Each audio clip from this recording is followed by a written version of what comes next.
ನಿಜವಾದಂತ ಯಾರು ಅರ್ಹರಿರ್ತಾರೆ ಅವರನ್ನ ಸರ್ಕಾರ ಕೆಲವೊಂದು ಸಂದರ್ಭದಲ್ಲಿ ಹೇಗೆ ನಿರ್ಲಕ್ಷ್ಯ ಮಾಡುತ್ತೆ ಅಂತೇಳಿ ಒಬ್ಬ ಕ್ರೀಡಾಪಟು ವಿಚಾರವನ್ನ TV9 ವರದಿ ಮಾಡಿತ್ತು.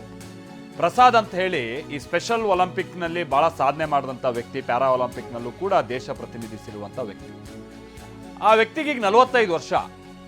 ಅವರು ಕೂಡ ಈ ರಾಜೀವ್ ಗಾಂಧಿ ವಸತಿ ಯೋಜನೆ ಅಡಿ ಒಂದು ಮನೆಗೆ ಅಪ್ಲೈ ಮಾಡಿದ್ದಾರೆ. ಅವ್ರು ಅರ್ಹರು ಅಂತ ಹೇಳ್ಕೊಂಡು 1 ಲಕ್ಷ ರೂಪಾಯಿ ದುಡ್ಡು ಕೂಡ ಕಟ್ಸ್ಕೊಂಡಿದ್ದಾರೆ. ಇಲ್ಲಿ ತನಕ ಮನೆ ಕೊಡ್ತಾ ಇಲ್ಲ, 5 ವರ್ಷ ಆಗಿದೆ.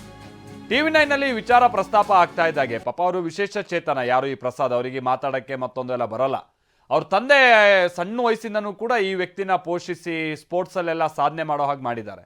ಹಾಗಾಗಿ ನಾನು ಕಣ್ಮುಚ್ಚೋ ಒಳಗಾಗಿ ಮಗನಿಗೊಂದು ಒಂದು ಮನೆ ಸಿಗಬೇಕು ಅಂತ ಅವ್ರ ತಂದೆ ಮಾಡ್ತಾ ಇರುವಂಥ ಪ್ರಯತ್ನ. ನಾವೇನು ಸ್ಪೋರ್ಟ್ಸ್ ಕೋಟಾದಲ್ಲಿ ಕೇಳ್ತಾ ಇಲ್ಲ, ನಾನು ಕಷ್ಟಪಟ್ಟು ದುಡ್ದು ಏನೋ ಸಾಲ ಸೋಲ ಮಾಡಿ ದುಡ್ಡು ಕೊಡ್ತೀನಿ, ಅದ್ರಲ್ಲಿ ಕೊಡಲಿ ಅಂತೇಳಿ. ಆದರೆ ಆ ಪ್ರಯತ್ನ ಆಗ್ತಾ ಇರಲಿಲ್ಲ. ಈಗ TV9 ಈ ವಿಚಾರವನ್ನು ವರದಿ ಮಾಡ್ತಾ ಇದ್ದ ಹಾಗೆ ರಾಜೀವ್ ಗಾಂಧಿ ವಸತಿ ನಿಗಮದ ಅಧ್ಯಕ್ಷರು ಪರಶುರಾಮ್ ಅವರು TV9ಗೆ ಭರವಸೆಯನ್ನು ಕೊಟ್ಟಿದ್ದಾರೆ. ಖಂಡಿತ ಈ ವಿಚಾರ ನನ್ನ ಗಮನಕ್ಕೆ ಬಂದಿದೆ, ಆ ವ್ಯಕ್ತಿಗೆ ನಾನು ಖಂಡಿತ ಸಹಾಯ ಮಾಡ್ತೀವಿ. ಈಗ B ಬ್ಲಾಕಲ್ಲೇ ಅಂತ ಹೇಳ್ತಾರೆ, ಬಟ್ A ಬ್ಲಾಕಲ್ಲಿ ಮನೆಗಳು ಅಲಾಟ್ ಆಗ್ತಾ ಇದೆ, ಅದರಲ್ಲೇ ಒಂದು ಕೊಡ್ಸೋಕೆ ಪ್ರಯತ್ನ ಪಡ್ತೀವಿ. ಆಮೇಲೆ ಅವ್ರು ಭಾಳ ಇಲ್ಲಿ ತನಕ ಕಚೇರಿನ ಅಲ್ದಿದ್ದಾರೆ, 100 ಬಾರಿ ನಮ್ಮ ಕಚೇರಿಗೆ ಬಂದು ಹೋಗಿದ್ದಾರೆ ಅನ್ನೋದೆಲ್ಲ ವಿಚಾರ ತಿಳಿತು. ನಮ್ಮ ಅಧಿಕಾರಿಗಳಿಂದ ಏನಾದ್ರು ನೆಗ್ಲಿಜಿಯನ್ಸ್ ಆಗಿದ್ರೆ ಅದಕ್ಕೆ ಕ್ಷಮೆ ಕೇಳ್ತೀನಿ ಅಂತಲೂ ಕೂಡ ಪಾಪ ಪರಶುರಾಮ್ ಅವರು ಹೇಳಿದ್ದಾರೆ. So kind.